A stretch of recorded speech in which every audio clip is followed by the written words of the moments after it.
अंगूर का हकीकी दरख्त मैं हूं और मेरा बाप बागबान है। जो डाली मुझ में है और फल नहीं लाती उसे वो काट डालता है, और जो फल लाती है उसे छांटता है ताकि ज्यादा फल लाए।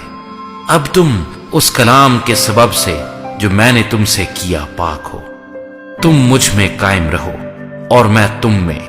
जिस तरह डाली अगर अंगूर के दरख्त में कायम ना रहे तो अपने आप से फल नहीं ला सकती, उसी तरह तुम भी अगर मुझ में कायम ना रहो तो फल नहीं ला सकते। मैं अंगूर का दरख्त हूं, तुम डालियां हो। जो मुझ में कायम रहता है और मैं उसमें, वही बहुत फल लाता है, क्योंकि मुझसे जुदा होकर तुम कुछ नहीं कर सकते। अगर कोई मुझ में कायम ना रहे तो वो डाली की तरह फेंक दिया जाता और सूख जाता है, और लोग उन्हें जमा करके आग में झोंक देते हैं और वो जल जाती हैं। अगर तुम मुझ में कायम रहो और मेरी बातें तुम में कायम रहें तो जो चाहो मांगो वो तुम्हारे लिए हो जाएगा। मेरे बाप का जलाल इसी से होता है कि तुम बहुत सा फल लाओ। जब ही तुम मेरे शागिर्द ठहरोगे, जैसे बाप ने मुझसे मोहब्बत रखी वैसे ही मैंने तुमसे मोहब्बत रखी। तुम मेरी मोहब्बत में कायम रहो।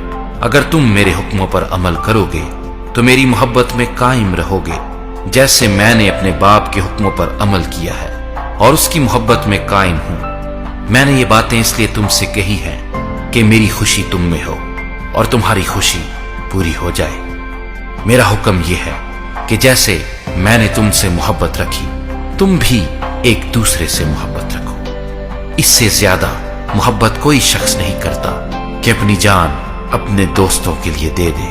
जो कुछ मैं तुमको हुक्म देता हूं अगर तुम उससे करो तो मेरे दोस्त हो। अब से मैं तुम्हें नौकर ना कहूंगा, क्योंकि नौकर नहीं जानता कि उसका मालिक क्या करता है, बल्कि तुम्हें मैंने दोस्त कहा है, इसलिए कि जो बातें मैंने अपने बाप से सुनी वो सब तुमको बता दी।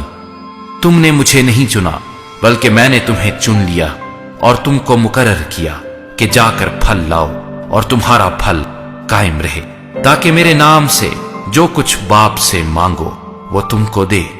मैं तुमको इन बातों का हुक्म इसलिए देता हूं कि तुम एक दूसरे से मोहब्बत रखो।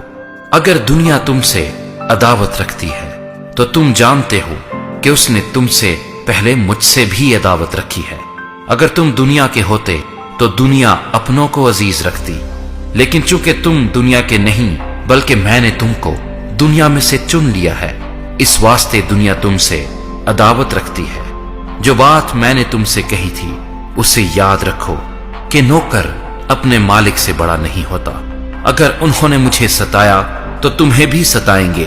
अगर उन्होंने मेरी बात पर अमल किया तो तुम्हारी बात पर भी अमल करेंगे। लेकिन ये सब कुछ वो मेरे नाम के सबब से तुम्हारे साथ करेंगे, क्योंकि वो मेरे भेजने वाले को नहीं जानते। अगर मैं ना आता और उनसे कलाम ना करता तो वो गुनहगार ना ठहरते, लेकिन अब उनके पास उनके गुनाह का उज़र नहीं। जो मुझसे अदावत रखता है वो मेरे बाप से भी अदावत रखता है। अगर मैं उनमें वो काम ना करता जो किसी दूसरे ने नहीं किए तो वो गुनहगार ना ठहरते। मगर अब तो उन्होंने मुझे और मेरे बाप दोनों को देखा और दोनों से अदावत रखी, लेकिन ये इसलिए हुआ कि वो कौल पूरा हो जो उनकी शरीयत में लिखा है कि उन्होंने मुझसे मुफ्त अदावत रखी। लेकिन जब वो मददगार आएगा जिसको मैं तुम्हारे पास बाप की तरफ से भेजूंगा, यानी रूहे हक जो बाप से सादिर होता है, तो वो मेरी गवाही देगा और तुम भी गवाह हो, क्योंकि शुरू से मेरे साथ हो।